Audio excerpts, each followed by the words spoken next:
Felly ta, i'r ail sesiwn cyrsiau Carlam Cymru ar hanes TGAU. Fel ydych chi'n gwybod o'r rhan gyntaf, oedden ni'n edrych yn benodol ar technegau atab cwestiynau a sgiliau trosglwyddiadwy ar gyfer uned 1. Mi oedd yr rhan gyntaf, wythnos dwytha, a mae'r deunyddiau ar gael ar-lein ar gyfer gyntaf uned 1 yn edrych ar sut i atab yn benodol cwestiwn 1 a 2. Ni fydd yr rhan yma rwan heddiw yma yn edrych yn fwy penodol ar sut i atab rhan 2. Fel da ni'n gwybod, da ni'n gwneud edrych yn fyr ar yr hyn oedden ni'n ei drafod wythnos dwytha. Wrth gwrs, dyna ni'r unedau gwahanol o waith sydd yna ar gael ar gyfer TGAU hanes. Da ni, fel da ni'n dweud, yn yr rhan gyntaf a'r ail rhan yn edrych ar astudiaeth fanwl rhif 1. A wedyn wythnos nesaf ar 4 wythnos, y 3 wythnos, mi fydd yna edrych ar y sgiliau a'r ffordd o lwyddo ar atebion ar gwaith ar uned 2. Dyma'n hi, wrth gwrs, yr opsiynau sydd ynghlwm ag uned 1. Oes Elizabeth, radicalaeth a phrotest, dirwasgiad rhyfel ag adferiad, celedi cyfoeth ag aniddigrwydd ydy'r 4 peth, ac fel o'n i'n sôn wythnos dwytha ac yn y cyflwyniad rhan 1, mae'r mwyafrif o ysgolion drwy Gymru yn gwneud dirwasgiad rhyfel ag adferiad, hefo niferoedd o bobl yn gwneud yr unedau eraill yn ogystal. Yn yr rhan 1, mi fyddwch chi'n gallu cyfeirio nôl ato fo a gweld sut i lwyddo yn cwestiynau 1 a 2. Rwan ta. Da ni eisiau edrych heddiw yma, os gallwn ni, ar sut i lwyddo yn cwestiynau 3, 4 a 5. Rwan ta, mae cwestiwn 3 ar papur uned 1 yn un o'r cwestiynau yna sydd yn eitha pen agored. Mae yna amrywiol cwestiynau sydd yn uned 1 ag yn uned 2 sydd yn defnyddio ffynonella ar gyfer cynorthwyo hefo ateb y cwestiwn a dadansoddi ffynhonnell a gwerthuso ffynhonnell ac edrych ar ddehongliadau hanesyddol gwahanol. Cwestiwn 3 ar uned 1 yn gwestiwn pen agored lle does na ddim ffynhonnell. Rwan ta, mae rhai disgyblion ac ymgeiswyr sy'n gwneud y papur yn gallu gweld hwnnw wedyn a meddwl bod y cwestiwn yn gallu bod yn eitha anodd, yn enwedig o gofio bod yna 12 o farciau ar gael ar gyfer y cwestiwn yma. Ac felly, naturiol mae 12 farciau yn gofyn am dipyn o ysgrifennu a dipyn o gynnwys a dipyn o wybodaeth a dealltwriaeth mwyn llwyddo hefo'r cwestiwn yma. Rwan, os da ni'n edrych ar yr enghraifft yma, mae hwn yn dod o papur oes Elizabeth, a fel o'n i'n dweud, ac fel nes i wneud yn y rhan gyntaf, dwi'n gobeithio ceisio dangos enghreifftiau gwahanol i chi o'r unedau gyd tegwch i bawb sy'n gwneud gwahanol unedau mwyn i chi allu uniaethu hefo'r yr uned benodol o waith sy'n berthnasol i chi. Ar gyfer oes Elizabeth felly ta, y cwestiwn ydy, pam roedd cyfieithu'r Beibl i'r Gymraeg yn ddatblygiad arwyddocaol yn grefyddol ac yn ddiwylliannol? Felly pam roedd? Iawn, yn amlwg felly mae hwn yn gwestiwn sydd angen egluro, a mae angen yn amlwg egluro yn eitha manwl ac i ddipyn o ddyfnder ar gyfer cael y 12 marc posib ar gyfer y cwestiwn yma. Dyma ni enghraifft felly ta ar gyfer ymgeisydd yma sydd wedi cael 6 o farciau hanner, fyddai'n newid hwnna 6 mewn fod i ddweud. Mae'n dweud bod cyfieithu'r Beibl yn arwyddocaol iawn i Gymru, Elizabeth eisiau sicrhau bod pobl yn dilyn rheolau Eglwys Newydd. Un o'r llefydd ble nad oedd hyn yn wir oedd Cymru, gan fod llawer o bobl yn parhau dilyn y ffydd Catholig. Ac wedyn, da ni'n cael, yn fanna'n barod, lle, da ni'n dynabod bod o'n arwyddocaol, ond da ni'n cael eglurder trwy ddeud bod Elizabeth eisiau sicrhau bod pobl yn dilyn y rheolau'r Eglwys Newydd. Da ni hefyd yn cael dyddiad penodol yn fama, sef 1563, yn nodi'n fama bod Elizabeth a Senedd wedi dod i gytundeb swyddogol i gyfieithu'r ysgrythurau i'r Gymraeg. Felly mae yna wybodaeth penodol yn fan'na does, ac sy'n fanwl. Mae dilyn blynyddoedd o waith gan William Salisbury a William Morgan unwaith eto. Da ni'n cael gwybodaeth berthnasol. Fe gafodd y Bibl Cymraeg newydd i gyhoeddi yn 1588 unwaith eto manylion penodol. Golygodd hyn fod pobl Cymru wedi dechrau dilyn protestaniaeth, so felly rydyn ni'n sôn am y symudiad o gatholigaeth i protestaniaeth. Mae yna bwyntiau yn fama. Right? Mae yna bwyntiau, mae yna wybodaeth y dealltwriaeth, a mae yna drafod y mater allweddol. A mae hwn, fel dwi'n dweud, werth tua hanner tarif y cwestiynau. O bosib, ella tasa dibynnu ar y person sy'n marcio, bosib, bysa'n bosib cael chydig bach mwy enghraifft ar gyfer AA2. Dyna ddim yn tu hwnt i resymol o fama lle. Ond os da ni'n edrych ar y gwahaniaeth wedyn, ar beth sydd yn y gwestiwn 12 o farcia, da ni'n ei weld o'n fama lle. A mi wnawn ni weld dipyn o bethau sy'n debyg i'r cwestiwn cyntaf, ond mi wnawn ni hefyd weld nifer sylweddol o bwyntiau rwan sy'n ychwanegol. Felly dwi'n meddwl beth ni'n i ni gymharu y pethau da ni'n weld sydd yn debyg a'r pethau sydd yn wahanol. O ran yn y rhan gyntaf, da ni'n cael pethau sydd yn ddigon tebyg i rhan 1. Felly sôn am y Beibl Cymraeg, sôn am yr ddeddf efo'r Senedd, sôn am William Salisbury, William Morgan, a cyfieithu'r Beibl yn 1588. Ond wedyn, dyma lle mae'r manylder y pellach yn dod i fewn y fama rwan lle. Da ni'n gweld, so da ni'n dechrau yma lle ar sôn am y Beibl Saesneg er enghraifft dod yn bodoli. Right? A sôn am bod y Beibl Saesneg ddim yn helpu mwyafrif pobl Cymru, gan wrth gwrs bod pobl Cymru ddim yn gallu darllen Saesneg. Mae hwn felly'n dangos bod Elizabeth yn deall sefyllfa yn bodoli yng Nghymru, felly da ni'n cael rhywbeth sydd yn cyfeirio'n benodol o fama at yr effaith ar Gymru. A dyn fama da ni'n cael rhywbeth da ni wedi weld yn cynt, lle mae sôn am William Salisbury ac yn y blaen, ond yn ychwanegol, da chi'n gweld, da ni'n clywed bod William Salisbury wedi cynhyrchu'r Testament Newydd a'r llyfr Gweddi Cyffredin yn y Gymraeg, a bod William Morgan wedyn wedi cyfieithu'r Hen Testament a diwygio'r Testament Newydd yn 1588. Felly, bod ni'n cael, os da ni'n edrych ar enghraifft ar fama, da ni'n cael ffeithiau tebyg yn fama, ond da ni'n cael manylder a da ni'n cael datblygu ar y pwynt ymhellach yn fama. Da ni wedyn, wrth gwrs, yn cael sôn yn fama am bod y Beibl wedi cael ei groesawu, a bod o'n atgyfnerthu gafal mewn ffordd protestaniaeth ar Gymru. Hwn yn y tegu beth sy'n cael ei ddweud yn fama, ond fel dwi'n dweud, mewn ffordd chydig yn fwy manwl.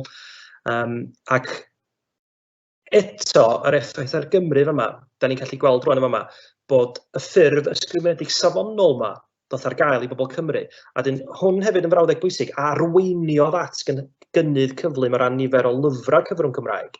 Ac felly, pan da ni'n meddwl am y cwestiwn cychwynnol, beth oedd effaith arwydd y cael yn grefyddol ac yn ddiwylliannol, da ni'n gweld lle bod y cwestiwn yma wedi tueddu ganolbwyntio ar y crefydd yn unig, lle mae'r cwestiwn yma wedi mynd ymlaen i sôn am lyfrau Cymraeg, cyhoeddiadau Cymraeg, ac sôn am yr iaith Gymraeg, ac yn sôn am y fwy o elen diwylliannol, a dyna pam yn heiddi marciau llawn.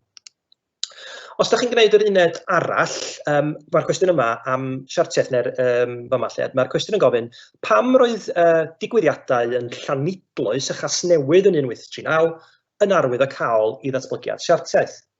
A rwan ta, union yr un patrwm sy'n ni fama hefyd, eto, lle da ni'n gweld rwan i ddechrau ni, atab ella sydd yn gyfystyr â tua hanner marcia. Fel dwi'n deud, mae yna chydig bach o bosibilrwydd o newid eich o'r marc yma fan draw. Pan da ni'n delio efo cwestiynau tarif uchel fel hyn, mae hynna yn anatod o ddigwydd. Fel dwi'n deud, y cwestiynau a da ni'n edrych arnyn nhw tro dwytha, nhw'n 6 a 8, neu 4 a 8, os dwi'n cofio'n iawn, ia. Ac ella dydy rhywun ddim yn gallu cael cymaint a hynny o amrywiaeth yn fanno. Ond pan da chi dod i gwestiwn 12 marc, fel dwi'n deud, mae yna bosib cael newidiadau, marc fan yma, marc fan draw, so lle sa rhywun yn rhoi 6, lle sa rhywun yn rhoi 7, rhywun yn rhoi 5, dibynnu, di'ch chi'mo? Beth sy'n yr ateb yma'n cael ei gynnig felly, ydy bod yr aflonyddwch yn Llanidloes yn bwysig, gan fod yn dangos bod mudiad siartwyr wedi newid a'i bod wedi penderfynu defnyddio grym.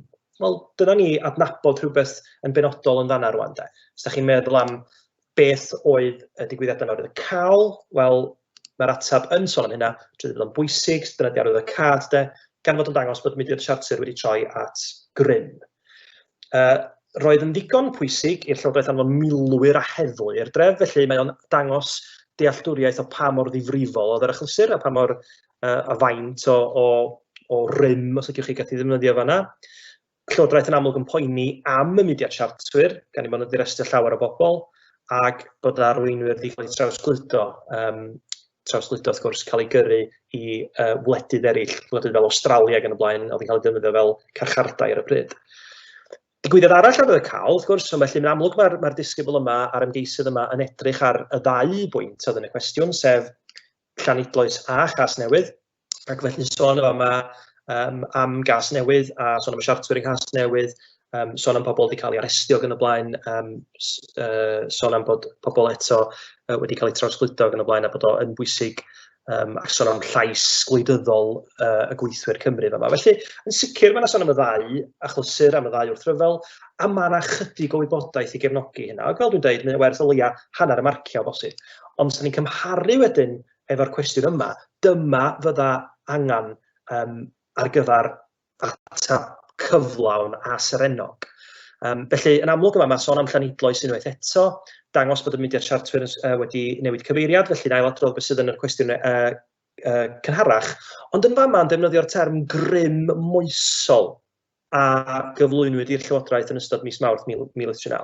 Felly dyma chi fwy o fanylder, da. Iawn, da chi'n meddwl yma am y bandiau gwahanol, band 4, yn esbonio'r ddecad y mater hwn dan sylw gan llawn ganolbwyntio'n glir ar y cyd-destun hanesyddol priodol efo llawer o wybodaeth a dealltwriaeth y fama.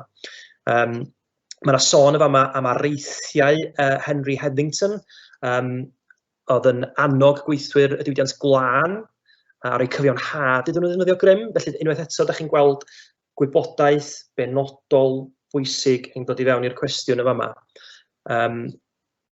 Ac eto mae'n sôn yma, profodd digwyddiadau yn Llanidloes hefyd bod ofn siartiaeth ar yr elit diwydiannol a'i bod yn ei ystyried yn fudiad radical a chwyldrodol. Felly dangos bod ofn ar siartiaeth gan, yn sicr, pobl oedd yn ariannog a pobl oedd yn ysbrydda uwch a pobl oedd yn berchen diwydiannau gwahanol. Yn ardd y cael, roedd menywod yn ogystal a gorywod ymhlith y terfysgwyr, felly ydych chi'n gweld sut mae hyn yn wahanol an sut mae yna wybodaeth ychwanegol i'r ymgeisydd blaenorol y fama. Ac wedyn, mae yna fynd ymlaen wedyn, sôn am gas newydd unwaith eto, ond yn fama, mae yna enwi maer cas newydd, sef Thomas Phillips y fama, wedi paratoi'n ddigonol ar gyfer yr ymgais. Felly, ydych chi'n gallu gweld wrth ddarllen yr atab, mae yna fwy o fanylder, ac wrth i ni fynd i sôn wedyn am y pobl gath ei arestio, mae yna enwi pobl fel John Frost, Zephaniah Williams, William Jones ac yn y blaen, a sôn am bod nhw wedi cael ei ddefnyddio grogi, ond yn y diwedd wedi cael ei trawsgludo fan'na lle. Felly, ydych chi'n gallu deud, wrth gymharu'r ddau gwestiwn, be di'r gwahaniaeth? Ydych chi'n gallu deud ar y manylder, yr enwa, yr dyddiad, a'r swmp o dystiolaeth cefnogol. Os ydych chi'n gwneud yr uned ar rhyfel, yr dirwasgiad rhyfel y cadferiad, yma, ydych chi'n gallu dod ar draws cwestiwn fel hyn, edrych ar polisi tramor. Pam roedd ymosodiad ar Almaen a Czechoslovacia yn mis Mawrth 1939 yn awr iddo cael ei Brydain? Ond rwan ta, yn y cwestiwn sydd werth hanner y farcia, da ni'n clywed bod Hitler o dan yr Almaen yn cryfhau. Da ni'n clywed bod ymosodiad Hitler, bod yr ymosodiad yma'n dangos bod Hitler yn berson tywyll llodrus, torri a ddiwydion, mae yna gyfeiriad Neville Chamberlain, ac mae yna hefyd yn sôn yma am ymosodiad ar Almaen a Czechoslovacia, a byddai'n debygol bod ymosodiad ar Gwlad Pwyl hefyd, a bod yna gyngrair wedi cael ei ffurfio rhwng Prydain a Ffrainc i warchod Gwlad Pwyl. Felly, mae yna ddealltwriaeth sylfaenol does o ymosodiad ar Czechoslovacia, mae yna sôn am Neville Chamberlain, mae yna enwi dyhyddo sydd yn beth da, ond unwaith eto, dim digon o fanylder i ni rwan gael y marciau llawn, ond unwaith eto, mae'n annog chi fynd yn ôl pan ydych chi'n cael cyfle i edrych ar yr pwynt pŵer yma gan y blaen yn pryddi eich amser eich hunan, i gymharu'r atebion, achos mae cymharu ateb a gweld beth sydd allan ddigonol, cymharu hynny wedyn efo beth sydd yn dda iawn, gallu gwneud gwahaniaeth mawr. Felly'r gwahaniaeth ydych chi'n gweld rhwng y cwestiwn yma, ydy bod yna sôn bod yr Almaen o dan Hitler yn tyfu ac yn cryfhau, sôn eto o fama ydych chi'n gweld yn wybodaeth fwy penodol. Hitler eisoes wedi concro'r Rheindir ac Awstria. So mae hwnna'n rhagori dydy ar yr ymgeisydd cynt y fama, cyn wedyn ymosodiad Czechoslovacia. Ac yn dod un cam yn nes, sbiwch at ddefnydd y term yn dod i adeiladu'r Drydydd Raich. Felly'n ymwybodol o be oedd amcanion mor hir ac amcanion polisi tramor Hitler a'r Natsiaid. Mae yna gyfeiriad Neville Chamberlain fel prif weinidog yn yr ateb cynt, ond yn fama beth sy'n well ydy egluro bod Chamberlain wedi ceisio cadw'r heddwch trwy ddilyn polisi oedd hyddo, sydd eto yn y cwestiwn blaenorol, ond dyma lle mae o'n rhagori. Roedd o'n meddwl iddo gael buddugoliaeth fawr trwy arwyddo cytundeb Munich, o dyna ni wybodaeth penodol manwl yn ymwneud â hyddo yn 1938. Ond yn groes i dyler y cytundeb, roedd Hitler wedi meddiannu Czechoslovacia gyfan. Roedd hi'n amlwg nad oedd hi'n bosib dyhyddo Hitler, a Hitler could not be appeased, mae hynna'n ei olygu. Ac felly, mae yna chydig bach mwy o wybodaeth am Ffrainc a Prydain o fanna, ond sbiwch ar y diwedd eto, mae o'n trafod be oedd effaith hyn lle. Be oedd arwydd y cad hyn rwan ta ydy bod yr Almaen wedi mynd ymlaen ac arwyddo, sef y pact y Natsiaid a'r Sofietiaid yn Awst 1939. Bod yr Undeb Sofietaidd a'r Natsiaid wedi arwyddo cytundeb yn fanna. Ac felly, bod hyn wedi achosi Brydain newid polisi tramor ac wedi sylweddoli bron bod rhyfel yn yr atod i fyny at o 1939, sori, o 1938 i fyny at 1939. Ac felly mae hwnna dydy, fel dwi'n dweud, yn ateb cyflawn iawn. I roi un enghraifft ola i chi fama ar y math yma o gwestiwn, sef ar gyfer yr uned ola, pam roedd creu cronfa ddŵr trweryn yn arwydd cael ei dwf cenedlaetholdeb yng Nghymru yn ystod y cyfnod hwn, so mae hwn wrth gwrs yn edrych ar gwleidyddiaeth Prydain yn ystod y cyfnod ar ôl yr rhyfel. Da ni'n cael yr ateb sylfaenol hefo chydig o ffeithiau fama lle, deud bod yn arwydd cael i Gymru, mae yna enwi Capel Celyn, mae yna sôn am ddŵr i ddinas Lerpwl yn Lloegr, sôn am bod pawb yn siarad Cymraeg yn y Gymraeg bod nhw wedi gorau gadael eu teuluoedd. Ac mae yna ddeall i arwydd y cad o trwy bod o wedi arwain wedyn at ella mewn sôn am malu arwyddion ffyrdd, ymgyrch dros yr iaith Gymraeg. A hefyd mae yna gyfeirio at ella bod o wedi arwain mwy o bobl yn pleidleisio i Blaid Cymru. Felly, dealltwriaeth sylfaenol, does? Mae yna dealltwriaeth be oedd Tryweryn, mae yna dealltwriaeth bod o'n gronfa ddŵr, mae yna dealltwriaeth bod o wedi arwain at, fel dwi'n dweud, creu cronfa ar gyfer dŵr yn Lloegr, a bod hyn wedi codi chydig o ymwybyddiaeth cenedlaetholdeb Cymreig. Ar ateb manwl a marcio llawn yn rhagori wrth gwrs ydy, bod yna unwaith eto adnabod arwydd y cad Tryweryn, enwi Capel Celyn ac enwi y ffaith bod o yn rhoi dŵr i Loegr ac i Lerpwl o fama lle. Ond da ni rwan yn gweld yr arwydd y cad yn cael ei gluro'n well, yr significance, ia. Sôn o fama am don o brotestiadau gan genedlaetholwyr Cymreig yn defnyddio technegau heddychlon, tebyg i'r rhai welwyd mewn rhannau eraill o'r byd. Mae, wrth gwrs, mae'r person yma'n cyfeirio at y technegau yn cael ei defnyddio ar y pryd dydy i wrthwynebu'r enghraifft, wel, i ymgyrchu dros hawliau sifil yn yr Unol Daleithiau America, er enghraifft. Tyfodd y protestiadau i fod yn drisgar, so felly mae yna wrth gyferbynnu does bod yna ymgyrchoedd heddychlon a thrisgar rwan wedi dod yn sgil Tryweryn, ac mae hwn, da chi'n gweld, yn sôn am yr ddau ymgyrchydd gath ei arestio am osod ffrwydron a bom ar safle Tryweryn yn Chwefror 1963, wrth gwrs bod y bomwyr ddim wedi llwyddo i stopio'r prosiect rhag cael ei gwblhau. Mae yna gyfeirio, er enghraifft, at fanylion penodol, 1963, Hydref 1965. A unwaith eto, gorfodwyd 70 o drigolion mwy manwl na deud bod yr pentra wedi gorfod cael ei wagio. 70 o drigolion wedi gorfod gadael eu cartrefi, diflannodd y pentra, a wedyn arweiniodd hyn, da chi'n gweld unwaith eto, nath dwf cenedlaetholwyr yng Nghymru, ystyrir yn gyffredin bod y mater oedd yn gysylltiedig ar adael Tryweryn ymhlith y ffactora a sgogodd yr ymgyrchoedd dros iaith Gymraeg. Ond mae hwn yn fwy penodol na'r un cyntaf, trwy gyfeirio yn benodol at yr ymgyrchoedd dros iaith Gymraeg a ffocws at yr ymgyrch i ddatganoli a dyfod yn y 1970au yn fama. So felly, mae'n cysylltu dydy y twf cenedlaetholdeb efo twf yr ymgyrchoedd fatha Cymdeithas yr Iaith ag yr ymgyrch dros ddatganoli. A felly dyna lle mae'r marciau ychwanegol yn dod ar gyfer y cwestiwn yna.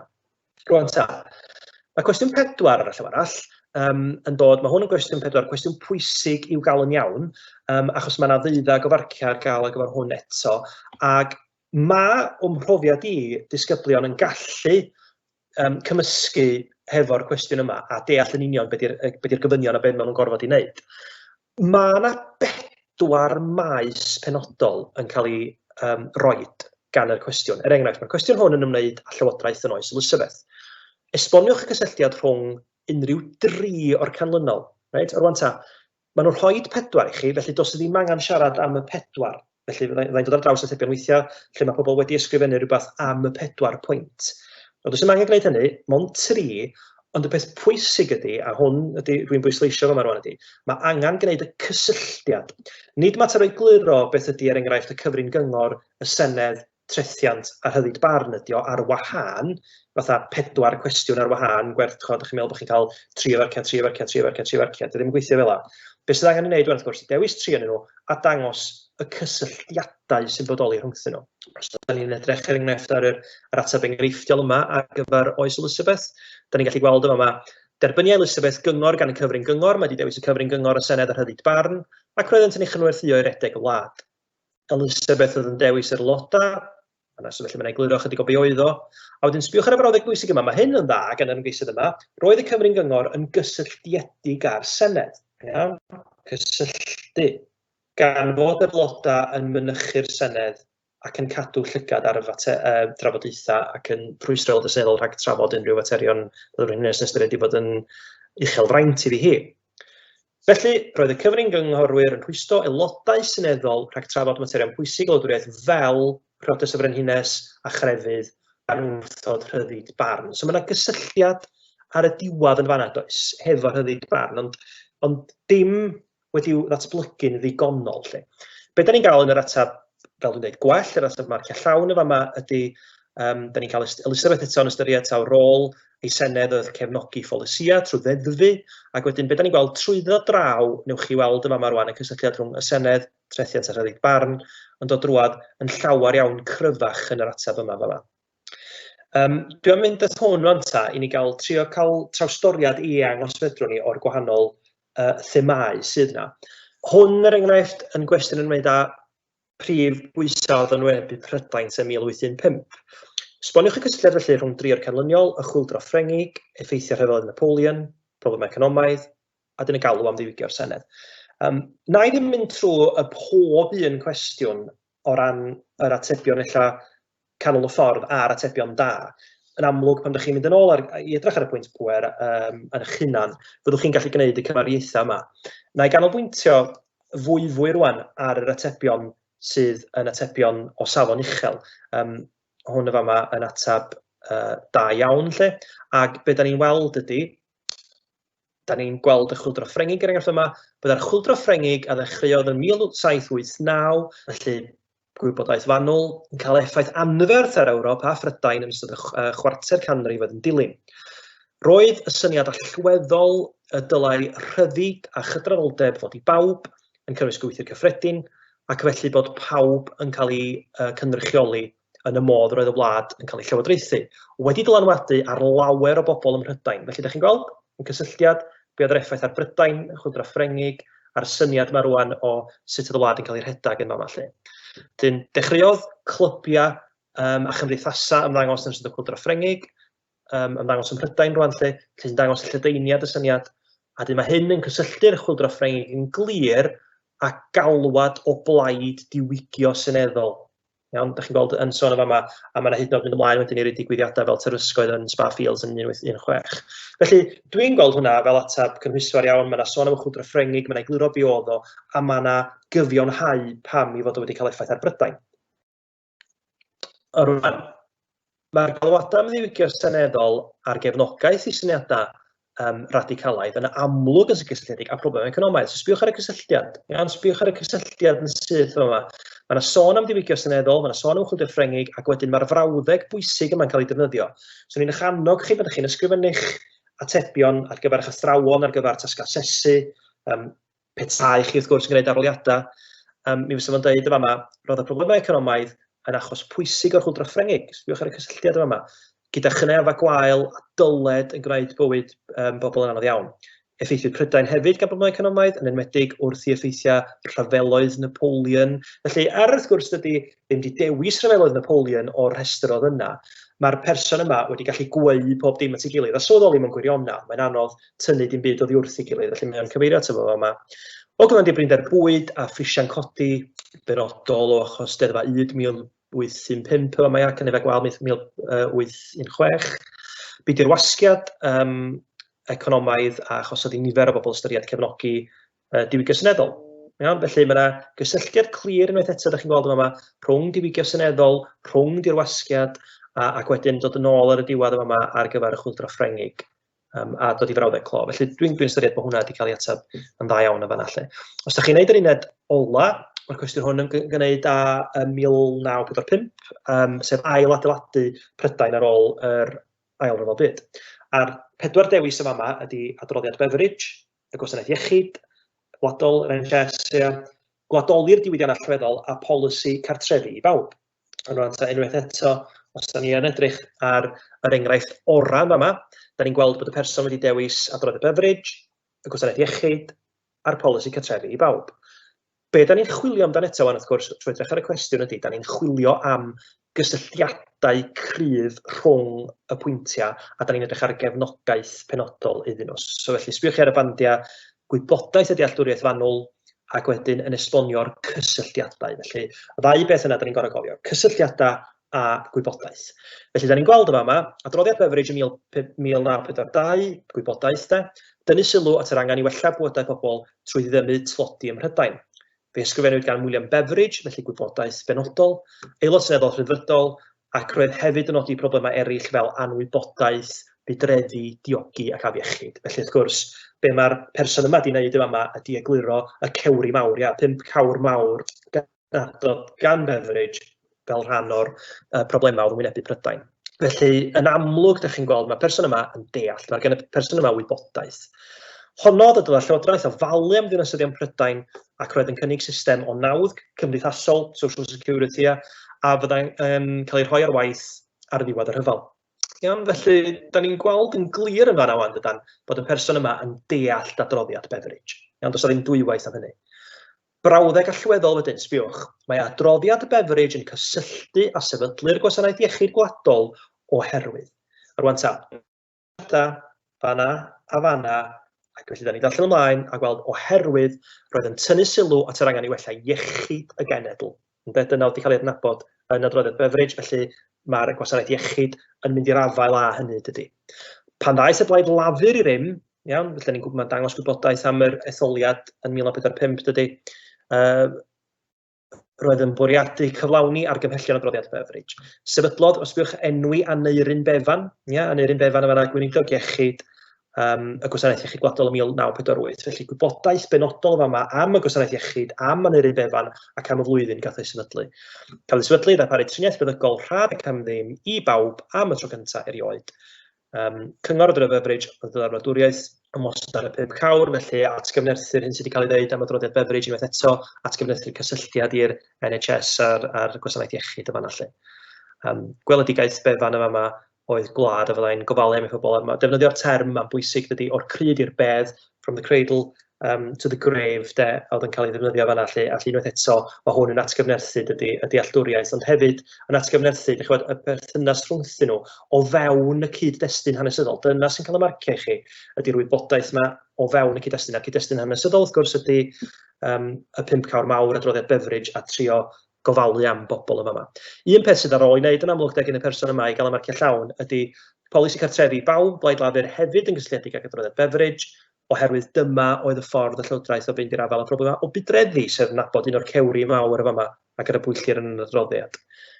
Beveridge wedi nodi tai gwael a slymia gan y glaen yn broblem, a dyma'r person yn mynd ymlaen i ddeud eto bod y Llywodraeth efo polisi chylgisiol a gael fo'n cartrefi bawb, a bod y Llywodraeth wedi adeiladu dyma ni gyfnod o adeiladu prolific mewn ffordd o adeiladu tai cyngor. A hefyd, wrth gwrs, mae'n cysylltu hefo adeiladu trefi newydd, a mae'n enwi Stevenage fel y dref newydd gyntaf yna lle. Un cwestiwn sy'n weddill felly ta, bobl, ar y cwestiwn yma. Iawn, mae yna gwestiwn yma, fel dwi'n dweud, gydwch chi gael amser edrych hwnna eich hunan, sef yr cwestiwn sy'n edrych ar mewn fudon ystod y 1050 a'r 60 sy'n dod o'r uned ola. A ddim cwestiwn 5, y cwestiwn ola ar y papur. Mae'r cwestiwn yma, wrth gwrs, sy'n ni'n alw yn y cwestiwn traethawd yn draddodiadol, ond beth sy'n wahanol i'r cwestiwn yn uned 2, lle ydych chi'n cael cwestiwn pen agored sy'n edrych ar rhai o'r newidiadau mwyaf arwydd o cael yn ystod y cyfnod yn America neu beth bynnag ydych chi'n astudio.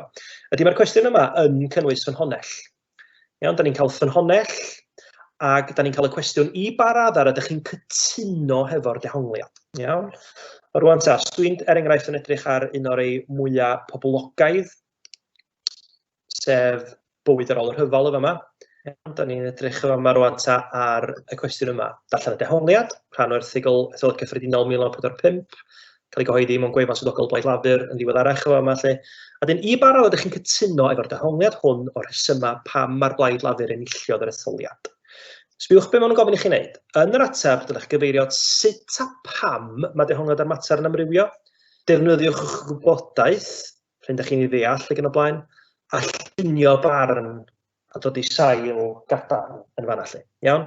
Felly, ydych chi angen gallu dangos bod chi yn deall sut mae hwn wedi dod i gael ei ddehongli, ond mae'n bwysig iawn dangos bod chi'n deall bod yna ddehongliadau gwahanol. Felly, os da ni'n edrych enghraifft y fama rwan ar yr ffynhonnell, erbyn diwedd yr ail ryfel byd, roedd pobl Prydain yn galw am newid. Llafur fyddai'n arwain y newid hwn, roedd o yn y manifesto, wel, roedd ein manifesto, mi'n dweud, achos yn amlwg mae wedi cael ei gyhoeddi gan wefan y Blaid Lafur. Gadewch i ni wynebu'r dyfodol yn ymlinellu gweledigaeth hyderus gyda addewid i dinistrio'r 5 cawr drygionus fel angen, want, clefyd a diweithdra. Roedd y neges hon yn unwaith ddal dychymyg y wlad a dyma wnaeth arwain Clement Attlee i mewn i'r rhif 10. I ba raddau ydych chi'n cytuno ar dehongliad hwn, sef bod nhw wedi ennill yr etholiad cyffredinol oherwydd y weledigaeth fawr yma a'r manifesto ella beiddgar ag arloesol, sef rhywbeth sydd yn eitha newydd, dyna di arloesol, rhywbeth gwahanol, innovative ydy'r gair sy'n cael ei ddefnyddio hwnna. Ar gyfer y cwestiwn yma, dwi wedi cynnwys enghreifftiau penodol i chi o yr atebion gorau bosib. Os ydyn ni'n edrych ar enghraifft felly ta ar farciau llawn yma, cofiwch bod na farciau sag ar gael ar gyfer hwn hefyd, sef sillafu, atalnodi a gramadeg. Mae angen i chi, dydy cybac ddim yn gofyn er enghraifft i'ch sillafu, atalnodi a gramadeg chi fod yn berffaith, mwyn i chi gael 3 allan o 3, ond mae o'n golygu bod angen i chi fod yn ysgrifennu'n gywir, yn ramadegol gywir, bod eich sillafu chi'n gyffredinol yn dda, yn sicr bod pethau elfennol fel prif lythrena ag enwa pobl ac yn y blaen yn cael ei ysgrifennu'n gywir, ond mae o'n caniatáu ar gyfer amball gwall ieithyddol. Dim ond gorau bod yn berffaith i gael 3 allan o 3. Felly dowch i ni weld ar beth i'ch rhinwedda yr atab yma a sut mae'r person yma wedi delio hefo'r ffynhonnell, ond hefyd wedi gallu trafod y dehongliad a sut mae dehongliadau'n cael ei ffurfio, a hefyd rhoid mewn cyd-destun ac edrych ar os o dehongliadau gwahanol. Yn y ffynhonnell, mae'n dweud bod Llafur wedi ennill yr etholiad oherwydd bod gan y blaid weledigaeth fentrus. Mae hynny'n synnwyr o beth ni ddarllen ar gyfer y dyfodol. Gwnaeth y ddewid i bobl y byddai newid a dyfodol newydd gan fynd i'r afal ar 5 cawr megis diweithdra. Gwnaeth ei manifesto yn siŵr bod Clement Attlee yn cael ei ethol i rhif 10. Felly mae'n amlwg mae'n dweud be mae'r ffynhonnell yn dweud. Mae'r ffynhonnell yn cadarnhau hyn bod y manifesto newydd yma wedi llwyddo i gael Blaid Lafur i ennill yr etholiad a Clement Attlee ddod yn brif weinidog. Mae'n rhoi'r argraff bod gan bobl Prydain wedi cael digon ar bolisïau'r gorffennol ac yn chwilio am rhywbeth newydd. Mae'n dangos bod y Blaid Lafur yn barod i mynd i'r afel, y problemau cyffredin y cyfnod trwy fabwysiadu adroddiad Beveridge, gwybodaeth cyd-destynol yn cysylltu. Rwan, sut mae ffynhonnella dehongliadau'n cael ei ffurfio ac ydyn nhw'n ddibynadwy ac yn y blaen ac ydych chi'n cytuno fy nhw? Rwan, daw'r ffynhonnell o wefan swyddogol y Blaid Lafur. Mae'n amlwg y byddai hyn yn ceisio dangos ochr orau'r blaid, dydy. Sydd yn gwneud perffaith synwyr. Os ydy'n dod o wefan y Blaid Lafur swyddogol, tydyn nhw ddim yn mynd i roi ffynhonnell sydd yn mynd i fod yn negyddol tuag at y Blaid Lafur. Felly mae'r ymgeisydd yma wedi adnabod hynna, dangos ochr orau'r Blaid Lafur. Nawr, bod y Blaid Lafur wedi ennill yr etholiad oherwydd bod ei pholisia hi'n gwneud ar y ddewid a byddai pethau'n newid ar ôl yr hyfal. Rwan, gwnaeth y Blaid Lafur yr addewid y byddai'n cynnwys adroddiad Beveridge yn ei manifesto ac roedd ganddi weledigaeth. Felly mae'r person yn dangos bod nhw'n cytuno dydy hefo'r cwestiwn. Os ydych chi'n meddwl yma, i barod ydych chi'n cytuno, wel mae'r person yn dangos mae'n wybodaeth cyd-destynol hanesyddol i yn cytuno hefo hwn. Mae'n dangos bod fi'n deall bod nhw'n gofalu yn pobl cryd i'r bedd. Mae'n bosib byddai cefnogwyr y Blaid Lafur wedi darllen yr erthygl hon gan ei bod ar gwefan benodol nhw, a byddai felly'n canolbwyntio ar ddigwyddiadau cadarnhaol yn y gorffennol. Ond sbiwch, mae tuedd yn y ffynhonnell, felly dyma'r person yn bod yn feirniadol tuag at y Blaid Lafur. Ac ni byddai felly'n rhoi ystyriaeth brawddeg bwysig iawn dod i fyny fama rwan i ffactorau eraill pam yr enillodd y Blaid Lafur yr etholiad. Iawn? Dyna sydd yn dod trwad y fanna. Iawn? Dych chi'n gallu gweld hynna. Mae o'n adnabod y cwestiwn a dweud bod nhw'n cytuno i raddau, ond bod yna resymau eraill. Ac felly mae'r ymgeisydd wedyn yn mynd ymlaen i gobeithio i nodi hynna y fama wan tydi. Enillodd y Blaid Lafur hefyd oherwydd bod y cyhoedd yn dal i gysylltu'r ceidwadwyr efo'r dirwasgiad cyn yr hyfel. Felly bod y ceidwadwyr mewn ffordd yn gorfod delio hefo problemau oedd yn waddol i be ddigwyddodd yn y dirwasgiad, nid dim ond arloesedd y blaid lafur yn unig. Cafodd y blaid lafur ei helpu oherwydd bod yr ymgyrch amladdodd y blaid geidwadol yn 1905 yn un trychinebus. Llawer o haneswyr yn teimlo bod yr ymgyrch dros gan y ceidwadwyr wedi canolbwyntio lle gormod ar Churchill ac ar y fuddugoliaeth yn yr Rhyfel, a ddim yn mynd i'r afal a be oedd problemau mawr pobl dechrau hefo eu cartrefi nhw a'i gwaith nhw a diffyg addysg a hylendid a iechyd ac yn y blaen.